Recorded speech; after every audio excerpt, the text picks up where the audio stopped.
welcome to the Intuitively Wild podcast. I'm your host, Rachel Levine. Living intuitively wild is about coming back home to ourselves. Here we talk about how to live connected to ourselves, others, and nature, and make a commitment to radical authenticity, vulnerability, and acceptance.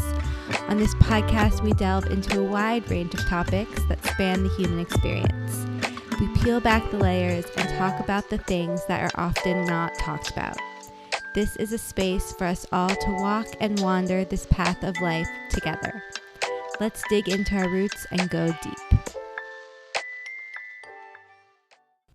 Hello, everyone. Welcome back to the podcast.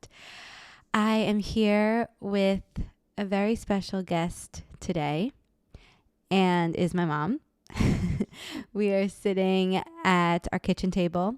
It is raining. We are drinking our Intuitively Wild tea, and I'm very excited to have this conversation with my mom. There's many different conversations that we have talked about bringing onto the podcast and that we want to have on the podcast. But the one that we decided to go with today is about human design.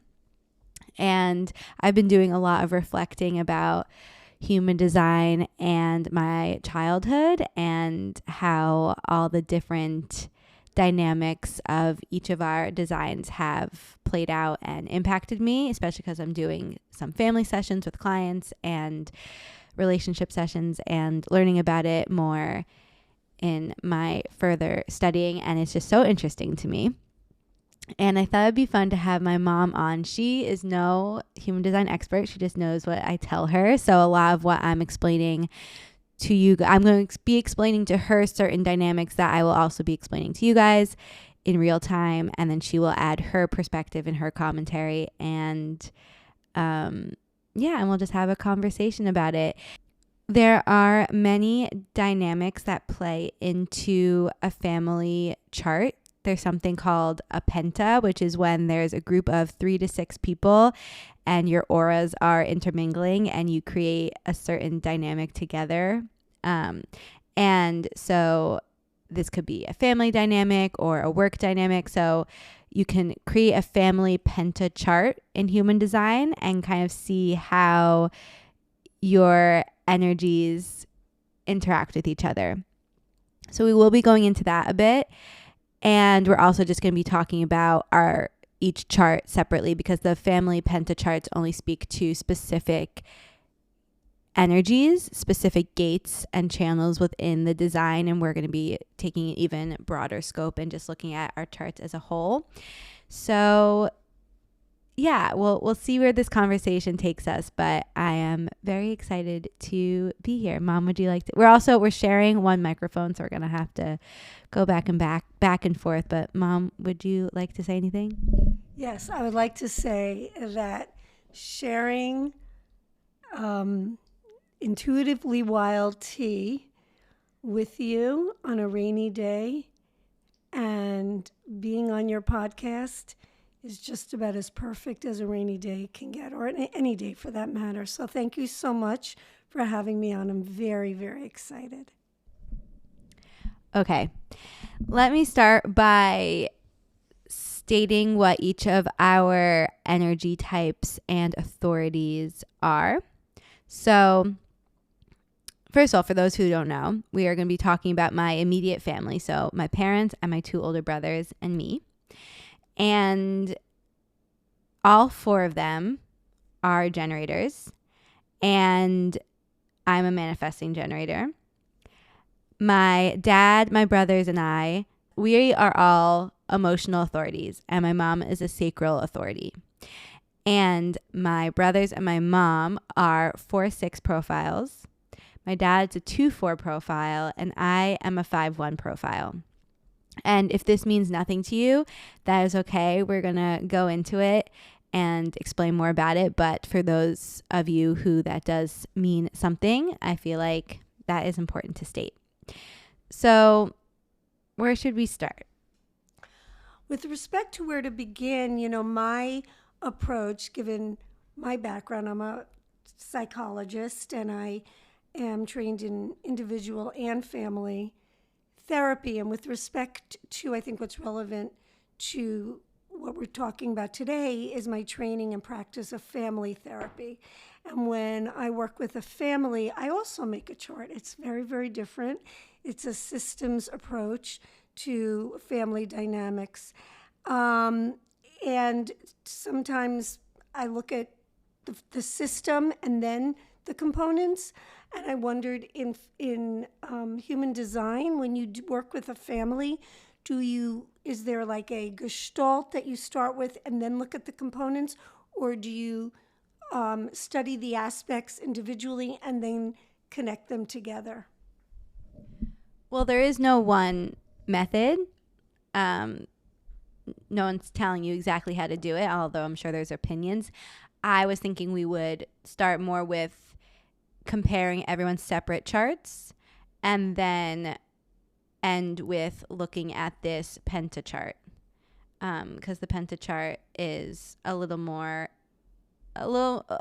confusing if you don't understand all the details about human design. So I thought it'd be more interesting for everyone to talk about the separate charts first. Okay, sounds good. So I guess I'll just start with the energy types. Okay. And the fact that all 4 of you are generators and I'm a manifesting generator. Yes. I feel like for me, I guess I stuck to dance for a while when I was younger, but there was a lot of times in my childhood where I did kind of like fly from one thing to the next and kind of like bounce, versus my brother. And even in school, like I didn't have one topic that I was completely invested in and didn't study in like that linear way. Yes. While I feel like Adam and Michael, my brothers, did. I would agree. And I would say that that's how I approached my scholastics. I have a question. So I think it's relevant to mention that the 4 of us are right-handed, meaning we're very, very left brain dominant. And I don't know, and I know that neuropsychology plays a role whenever you're studying human behavior, but I think it's very significant that you are the only one that is left-handed and more right brain dominant, so more spatial and less linear and less analytic. Yes, that does speak to a degree about being a manifesting generator versus a generator, but there's a couple different things. And this is why it's so hard to talk about human design so in boxes, because there's so much nuance. But that would speak to different gates and channels, and it would also speak to the variables. So the variables are the arrows at the top of your chart if you look at a human design chart. And there's so much detail that goes into the arrows. So we will come back to it later if we have the time or in another podcast. Okay. So generator versus manifesting generator. Let's go back to that. Okay. I feel the biggest difference is because they have the same strategy. Both the generators and the manifesting generators are here to respond to something.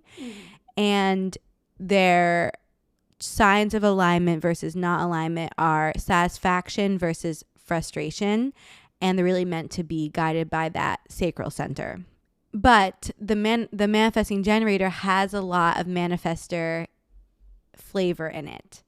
And my chart specifically has a lot of manifestor energy in it. And so the manifestor also has these themes of peace and anger, which are signs of alignment and misalignment, and to inform. And also the manifesting generator, specifically separate from manifestor generator, is here to forge their own path, do things their own way, not stick themselves in a box, not niche themselves down, and not choose the paved path. Like that is the manifesting generator is here to create their own path and show people that you can do it your own way and be completely authentic. And the generator is here to be a master of something and to follow their joy and what they're excited about. So just that explanation, I feel like, kind of says a lot. Is there something you want to say about that? No, it just resonates very strongly.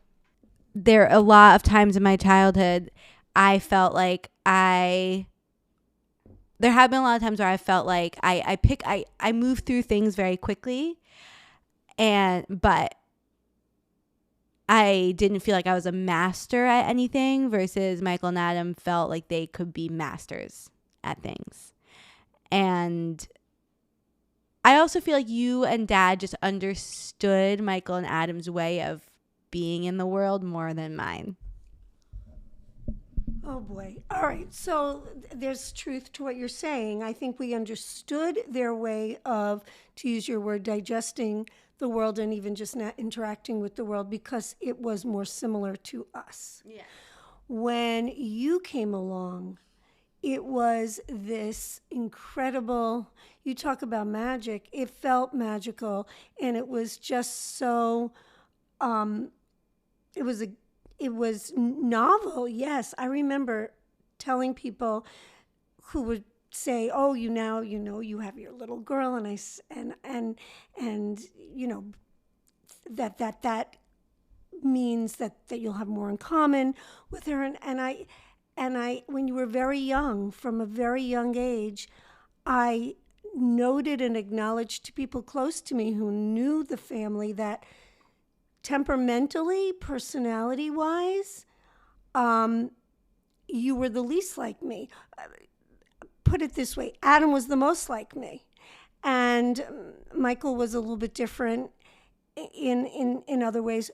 You were this wildflower, and it was just such a thrill. It just enhanced our life so much. But yes, it was novel. We didn't have anybody as beautifully wild.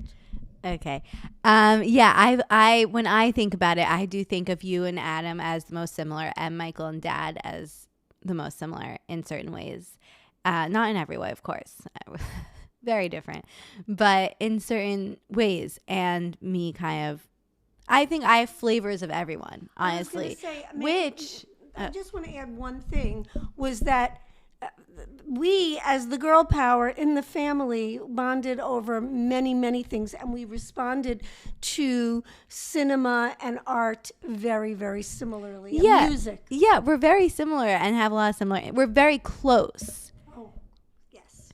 That doesn't mean that we're not very different. Mm-hmm. And another piece of this that always comes up for me is the profiles. And the profile is kind of like your personality. Everyone has 2 numbers in their profile. I've talked a little bit about the profile in other episodes, but for the sake of this conversation, I won't go into too much detail about each specific profile line. But what I will say is that everyone in my family has a 4 in their profile, except for me. I have a 5. And also Michael, Adam, and my mom, you, all are 4 6s. That's crazy. Maybe just can Yeah, you... yeah. So there's a big difference between the 4 and the 5, both in how you see the world and how you go about the world, and also in how the world responds to you. Mm-hmm. So the 4 is all about your close people. You are here to connect with your close people, like the close people in your life, and all of your relationships and connections will come from people you know. And the saying, you are the sum of the people you surround yourself with, like, that is very true for the 4. And you're just really meant to focus on the people you are close to, and also and externalizing, like talking about, sharing your wisdom with people that you know. Versus the 5 is about externalizing to a large group of people. It's more impersonal versus personal. Like the 5 kind of talks to everyone in the same way, whether we're really close with someone or not. And they're here to universalize a message. And part of that is because the 5 has this, what people call a projection field around them, anyone with a 5 in their profile. So whether people realize it or not, they are projecting things onto a 5 line, which means that a lot of people don't see the 5 line very clearly or don't see all the different aspects of them. And this can be in a positive way or a negative way. The 5 line is also known as this. One name for the 5 is the heretic. And one name for the 5 is like this, the hero. They have this save the day energy that people project onto them, and they expect them to be able to solve their problems and know how to help them. But then they also see them as someone who is a rebel and a disruptor and doing things out of the ordinary that kind of rubs people the wrong way. And also they have these big expectations for the 5 since they're not seeing them clearly, or they're seeing them as someone who can solve all the problems. When they don't, they kind of turn against them. So a lot of people with a 5 in their profile can have this moment of reckoning. An example that I'll give is Taylor Swift has a 5 in her profile, and everyone loved her, and then they had this moment where she had this dissolving moment. And so many 5s, especially who are in the public eye, have this moment where people kind of turn against them. And a lot of it is because people aren't seeing them clearly. Like they don't have the right expectations or complete understanding or perception of who they actually are. And I feel like I've experienced that a lot. Not necessarily within our family, but especially with friends. My mom would like to say something. Yes. Well, I want to say that from the time you were very, very young, like preschool and through certainly up until middle school when we would have parent-teacher conferences, one consistent feedback that we always received was that people were drawn to you, that everybody wanted to be around you, particularly, in those days, the girls, everybody really wanted to be your friend and just be in your aura. And then as you got older, you very much assumed a role of being sort of a guide to a lot of your friends who were struggling. They looked to you for advice and saw you as somebody very grounded and very knowledgeable and very trustworthy. And I do think sort of early high school, there was, I guess, this reckoning or this kind of shift based on the fact that we're dealing with adolescence and all the turbulence that brings, that they now, for their own reasons, and partially because they didn't know you fully, were more attached to you as the rebel, and because they wanted to conform to a certain mold, and you were not conformist. I think that there was a discomfort on their part that led them to pull away from you. Well, I see it a little bit. I mean, a lot of that resonates, but I do see it a little bit differently. I think that part of it is I started to have this realization that people weren't seeing me fully. And they had these expectations for me that weren't actually who I was. Yes.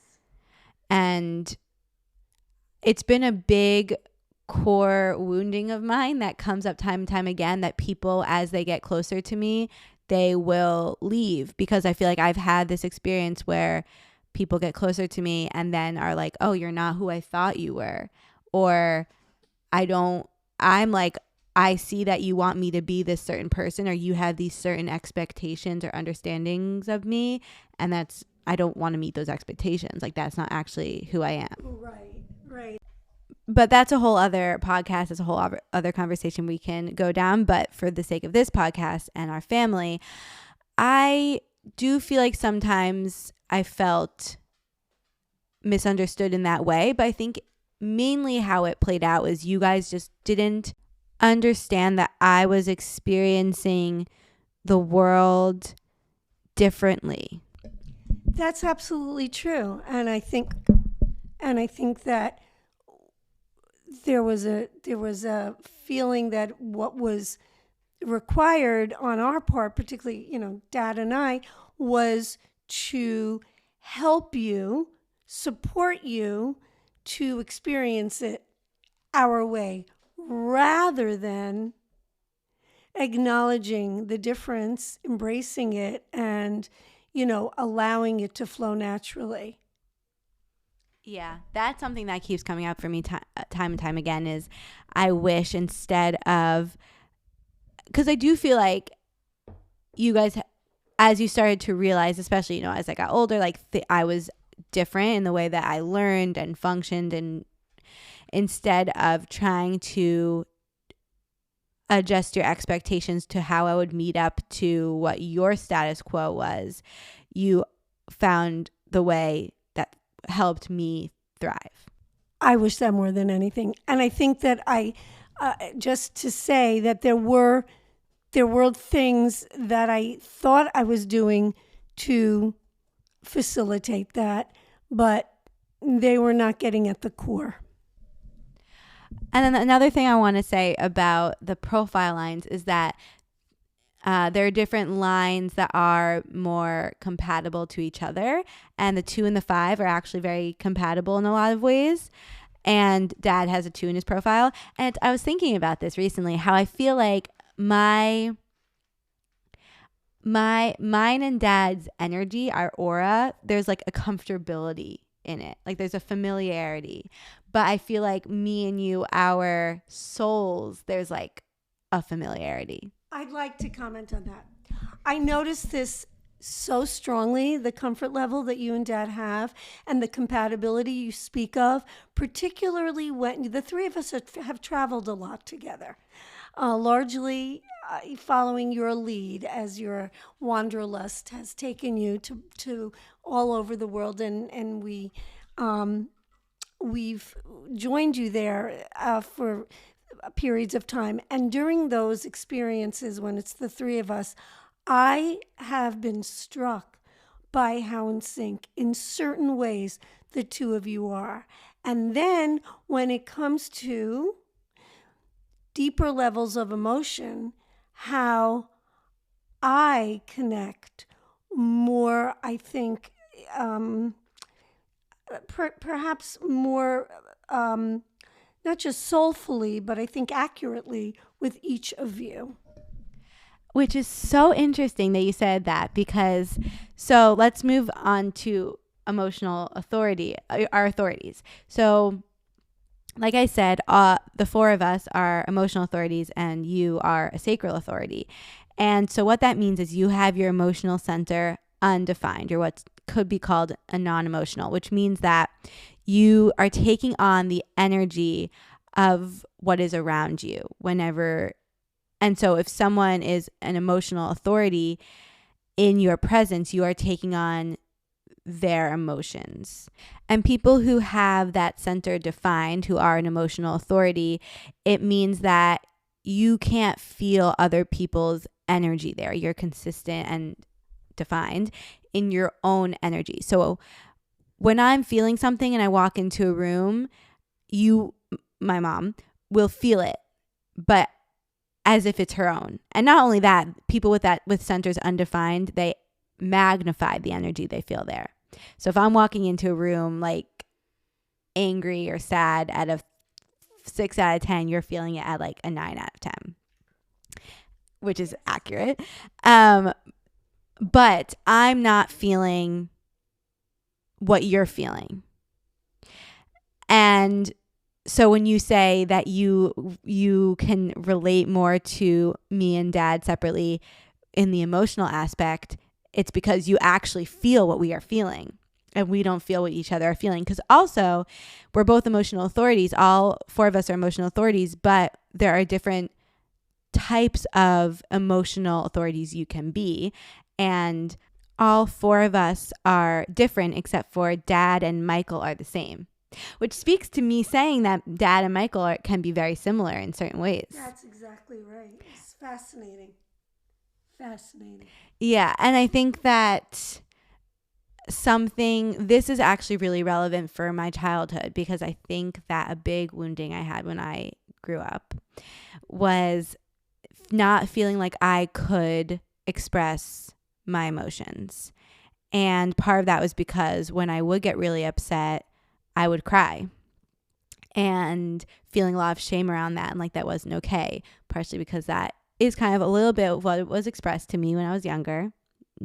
No bad blood from my dad. Thank you for Not from my mom. Thank you for clarifying that. I think that what got expressed from me was going back to what you were saying, how I would feel your emotions in an amplified way, and then I couldn't tolerate it, and so I tried to fix it and make it, put it in a cheery kind of way, and that wasn't authentic to what you were feeling.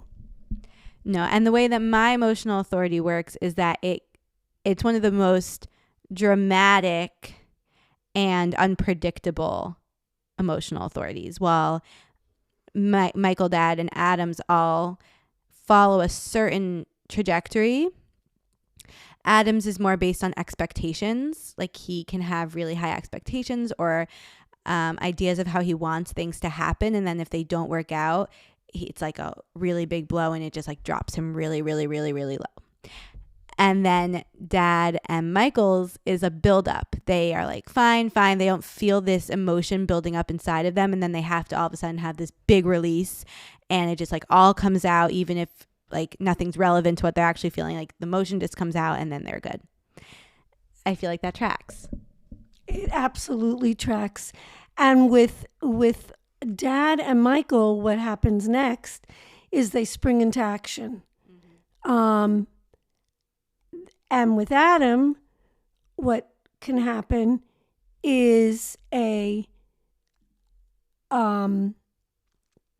exaggerating of the blow and spiraling a little bit and making kind of, I guess, in our language, in psychology, I guess, catastrophizing or ruminating over it and feeling as though it has undermined everything up until that point.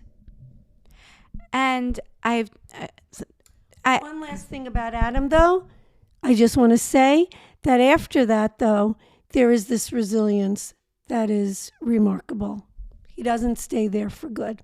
What I do want to say, though, before I go back to something else about my emotional authority, is that when I look at your chart, Mom, even though you have that center undefined, you do have these hanging gates, which means that it's possible when you are with Michael and Adam, they connect these gates for you to make a channel that does light up your emotional authority. So it's possible at certain times to have the same emotional wave as Michael and as Adam. And I know I said that Michael and Dad have the same one. They do, just not the same channel. So it would be even more similar to Michael's. Wow. Which is really interesting. Very interesting. But one thing I want to say about my emotional wave, to talk about me again for a second, is that mine connects to my throat. So it makes so much sense that and that channel specifically is about sharing the capacity to feel all of our emotions and express all of our emotions, and empowering other people to do that as well. And so it makes there, for most of my life, unless I am talking to someone, especially someone I'm comfortable with, about something, I cannot cry. Like I'm not someone who can just sit here and start crying, or like watch a sad movie and start crying. I really only cry when I'm talking. And it makes so much sense that my emotional center is connected to my throat. And that's why, when I was younger and I would get really emotional, my dad would say to me, you're too emotional. I can't talk to you when you're so emotional. That's a whole other conversation, but I felt like it wasn't okay for me to cry and to show that I was crying, or to talk when I was crying. And so I stopped talking about things that would make me upset. That breaks my heart. That breaks my heart because your feelings matter so much. But I do remember, like, if something happened at school with perhaps even a teacher that you felt you really wanted to advocate for yourself, you would express a reluctance to do it and say to me, I know if I talk about it, I'm going to start to cry, and I don't want to cry. And I did say, and you can correct me if I'm wrong, that that's okay. I did. Yeah, of course. You're rolling your eyes. No, because you did, but like I didn't actually feel that was okay. Right. I get that. But it's okay to cry. That's a song, I'm Free to Be You and Me. Another piece about emotional authority versus sacral authority is emotional authorities need to wait for clarity. So we need more time before making a decision to make sure that that decision feels right over time and not just in the moment, because our emotions can kind of be overriding what is actually true for us. Versus sacral authority, you are meant to just know in the moment what is right for you. That instinctual gut yes, that pull towards something in the moment is actually what is meant for you. And something I've noticed in our family, and I guess I'll speak to just the dynamic between me, you, and Dad, because for those who don't know, my brothers are 4 and 6 years older than me. So I did have a lot of time just with my parents, and also just in the recent years as well. When there's a decision I'm making with my parents, and ultimately I am not upset about the decision necessarily, but just feel like I made the wrong decision or it feels unaligned, it's because Dad acted on it before he sat with it, before he processed it, before he waited for his full emotional authority, and it was more like an impulsive decision or in the moment decision where he's actually meant to wait over time to see how it feels, which I am as well. I can relate to that 100% in my relationship with Dad, where we'll be talking about something and, discussing different potential actions. And I think we're still in the discussion mode. And the next thing I know, he's already taken action on it. And on the other spectrum of that, you question your gut too much. You are actually meant to trust that instinct, that response in the moment, what your energy is driving you towards in the moment, what lights you up in the moment. I feel you ruminate and overthink and sit with it for too long. And so that's kind of an example of how you can be out of alignment with your authority. And I feel like you can both work on those things. Very, very true. And that's impacted Michael, Adam, and I, because when someone is acting out of alignment or acting in their not self, as human design will say, that energy is picked up.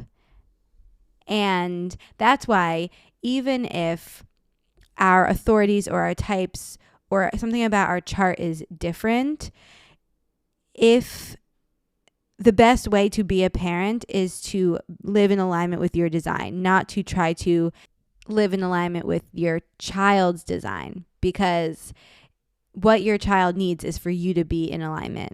So you acting, let's say, as more of an emotional authority and trying to wait to get clarity or wait to, have it all figured out wasn't actually helpful, even though that's my design.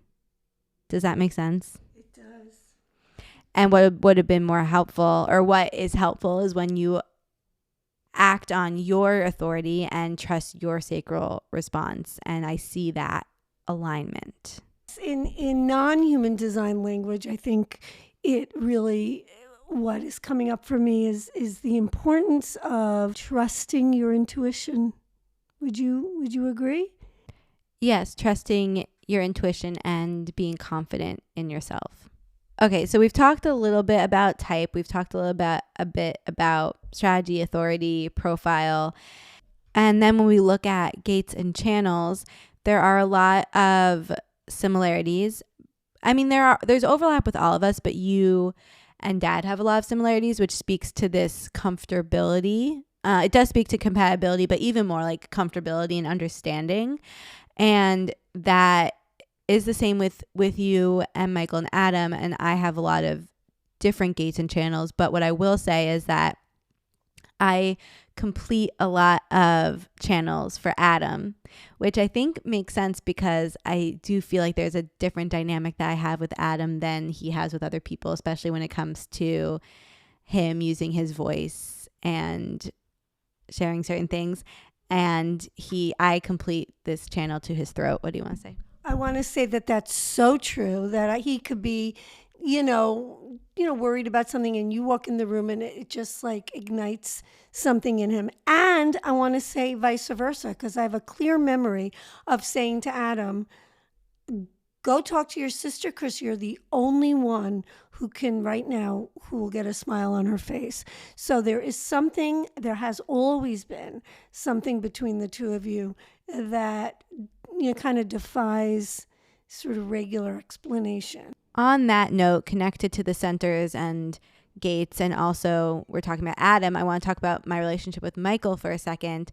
We have certain centers defined and undefined that everyone else in the family has defined or undefined. For example, we both have our ego center defined. We're the only ones. And we both have our identity center undefined. And I do feel like there have been times in my life where I have really resonated with Michael, especially when it comes to our motivation and our willpower and like our drive, when our heart's in something, and just like our inability to be stopped when that is the case. And also this fluidity of being in a lot of very different groups of people. So that's another place you can look to when you're looking at family dynamics, are the centers that people have defined and undefined.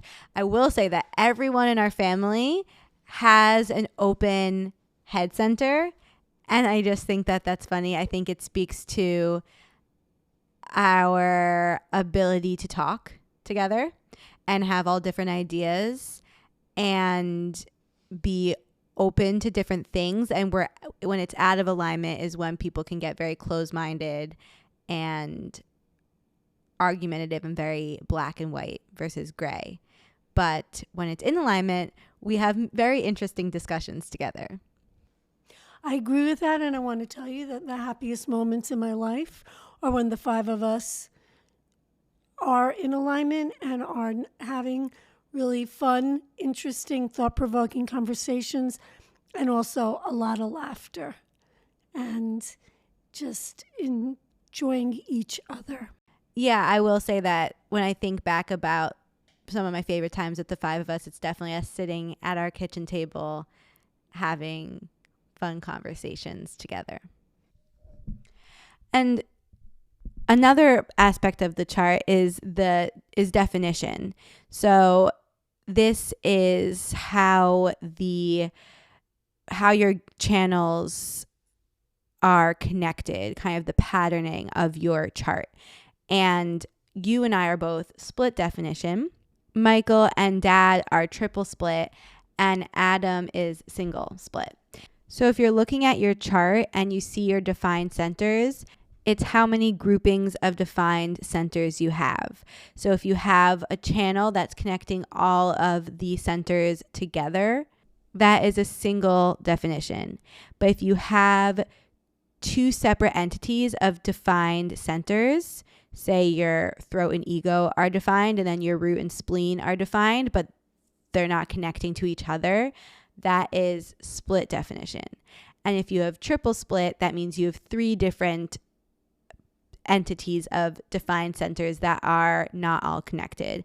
And it's said that split definition is the most compatible for relationships because they're looking for that person to bridge that one split between the two different segments of their chart versus a single definition really needs to have the space to be in their own flow and works the best on their own when they don't need that disruption. And then the triple split, they do well when they have the freedom to bop around to all different environments. People with a triple split might feel restless or frustrated or stuck if they are only going from work to home, let's say. They need a lot of variety and variation. And this really shows up for Michael and my dad, I would say. And we can see this in their lives. They've set up their lives in the way that they travel for work. Dad bops to the city and to home, and he works in the office, and they both have different parts of their work, and they're working with a variety of different people. And then Adam, on the other hand, he, very much needs to go in his own flow and do things in his own way. And one example about how this can show up in different parts of people's charts is specific to Adam's single definition, but Dad needs a lot of alone time with the 2 in his profile. The 2, one of the names for it is the hermit. They very much need their alone time and to go in their flow, to learn about things. And I always know when Dad is in his hermit mode. When he is about to write something, or when he's researching something, or just doing some kind of work, it's it doesn't matter if you're talking to him, he won't hear you. He is just in his little tunnel. He is in his 2-line hermit mode, and you just need to let him do his thing. Very true. Very accurate observation. So that is one example about how different things can show up in different parts of the chart, and it's not just this means this, right, and this is why this is. And going back to that split definition and how people with a split definition like to find people to bridge that split, what I will say about our relationship specifically is that you bridge my split. So your hanging gates and my hanging gates, they combine to make channels that then connect all my defined centers, and specifically my identity center, which I feel says a lot, because I constantly am having this existential crisis, this identity crisis of who am I? And part of it is because I have this open identity center. And so the fact that you connect that for me, you define that for me, I think speaks a lot to our relationship. And a channel that I define for you is one that connects to the throat and is about speaking in the moment and being very desire driven, really owning what you want and using your voice to speak for what you want. And I do feel like I help you do that.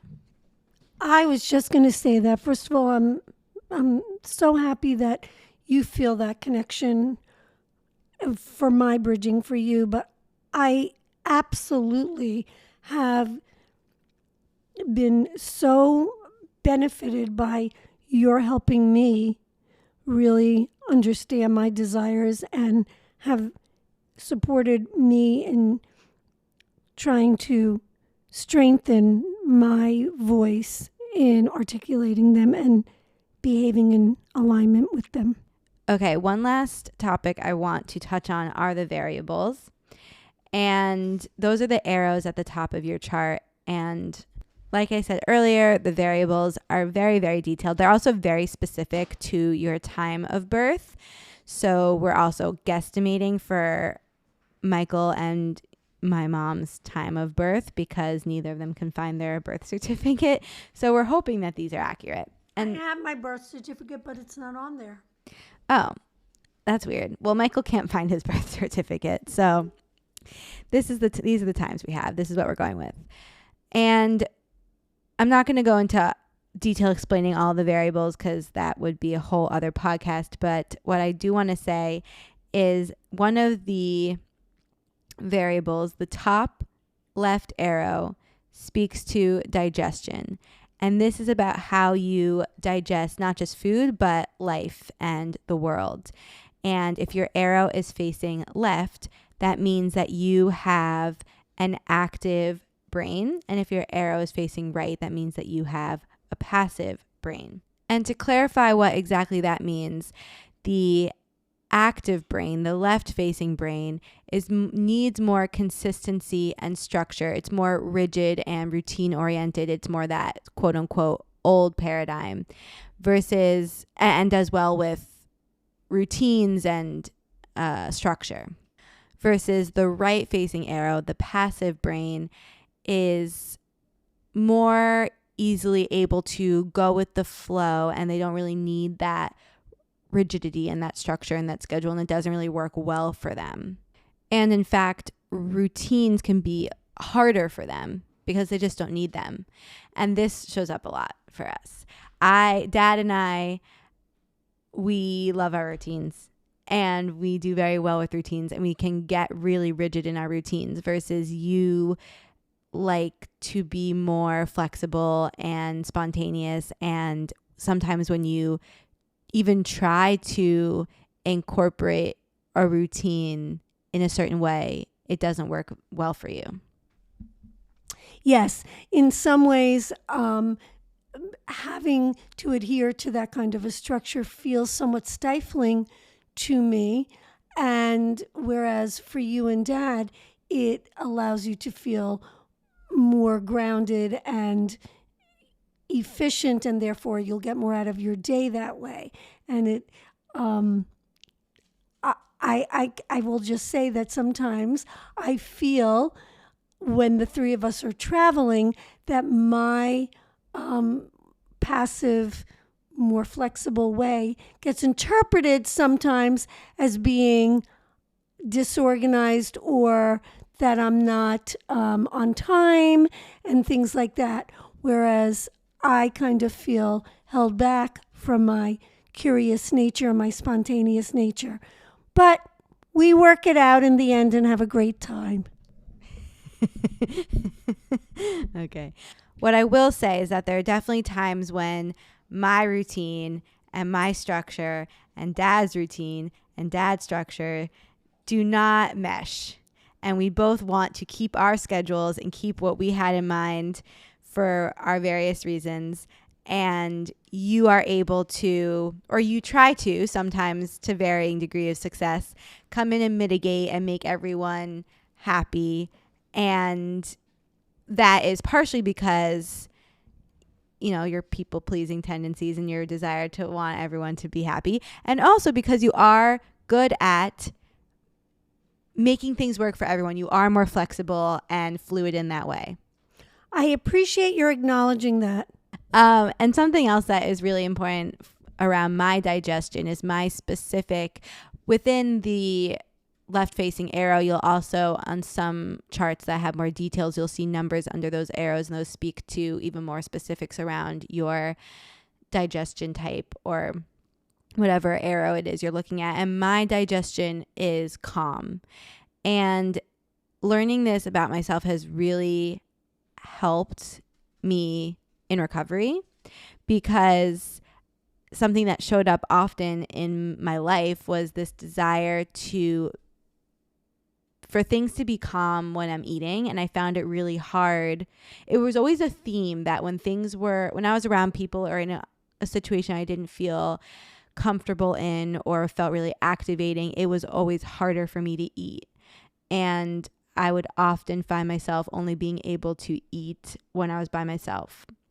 And while that was definitely a factor of the eating disorder, it also is just, it was me naturally realizing that I need to eat when I'm calm and when I'm grounded. And my dad and I will sometimes get into this, I won't say fight, but, you know, we have this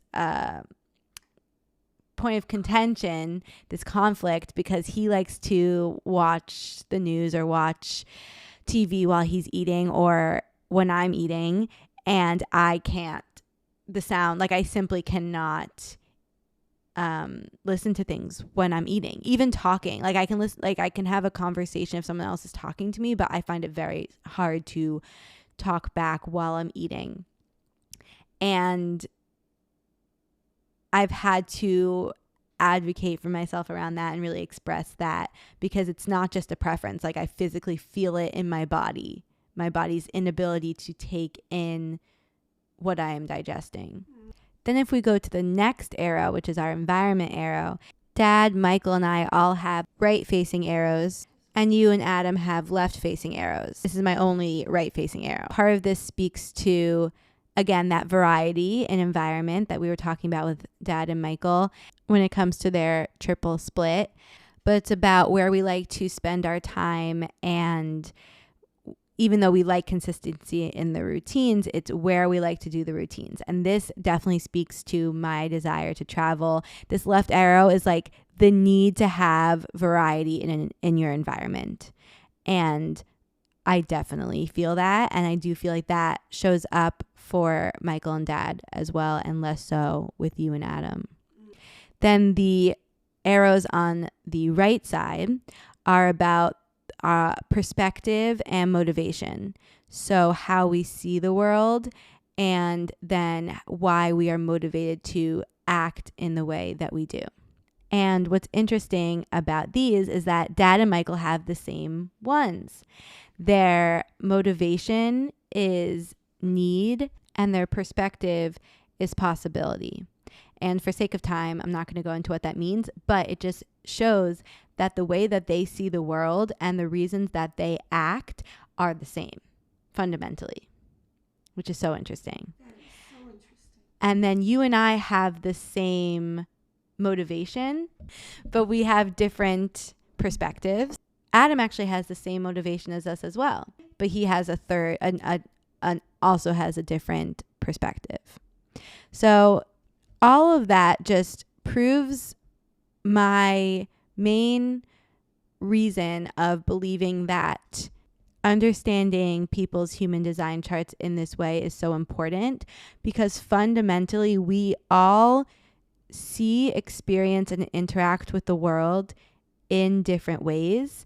And human design lays that out for us. It shows us so clearly that we are seeing the world, we are impacted by the world, we are experiencing the world differently.